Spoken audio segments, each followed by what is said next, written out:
दर्शकों, दिवाली के उपलक्ष्य में माता लक्ष्मी जी की भी पूजा की जाती है। यानी दीपावली का जो त्योहार मनाया जाता है उसमें विशेष तो लक्ष्मी जी की ही पूजा होती है और बाकी तो राम का दिखावा होता है, एक दीपक लगाकर।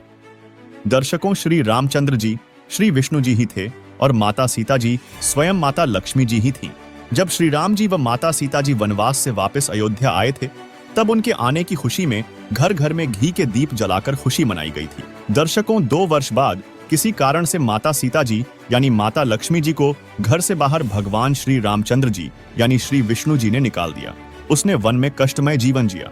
माता सीता जी ने आजीवन कष्ट उठाए। उसके बाद अयोध्या नगरी में मातम छा गया था।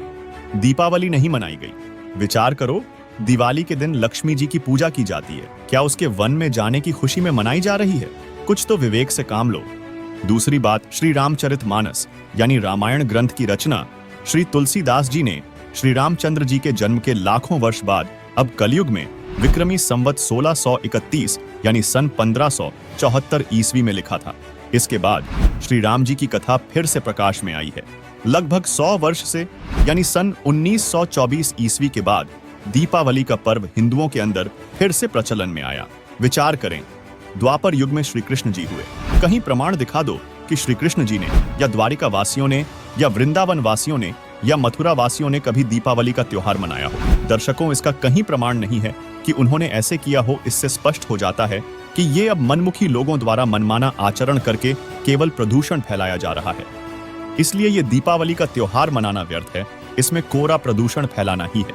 श्री विष्णु जी यानी श्री राम जी तथा माता लक्ष्मी यानी माता सीता जी के कष्टमय जीवन को याद करते हुए इस काल के लोक से निकलकर सतलोक यानी गीता अध्याय 18 श्लोक 62 में बताए सनातन परम धाम को प्राप्त करने के लिए साधना करनी चाहिए। इस कथा यानी रामायण का यह निष्कर्ष निकलता है। हम संत रामपाल जी महाराज के शिष्य संत रामपाल जी महाराज द्वारा बताई गई वो सत साधना करते हैं, जिसमें श्री लक्ष्मी जी, श्री विष्णु जी और सभी इन 5 मुख्य देवताओं की साधना करते हैं। इन्हें डेली याद करते हैं। इनके दुख को हम शेयर करते हैं और भगवान से डरकर हम प्रतिदिन सुबह शाम देशी घी के दीप जलाते हैं ताकि प्रदूषण खत्म हो, क्योंकि हवन से प्रदूषण खत्म होता है। हम श्री लक्ष्मी जी, श्री विष्णु जी और सभी मुख्य देवताओं को सदा याद करते हैं। और ये लोग एक दिन ड्रामा करते हैं। इसके करने से न कोई धार्मिक लाभ और न ही कोई वातावरण में शुद्धता। हम जो साधना करते हैं उससे धार्मिक लाभ के साथ साथ भगवान की डेली याद बनी रहती है। ये कष्ट याद रहते हैं जो ऐसा कष्टमय जीवन जिया महापुरुषों ने, देवियों ने, देवताओं ने। उस डर से हम भक्ति करते हैं। हमें कभी भूल नहीं पड़ती तो हम निवेदन करते हैं कि पूरा हिंदू समाज ये नाटकबाजी छोड़कर संत रामपाल जी महाराज द्वारा बताई साधना करो और अपना जीवन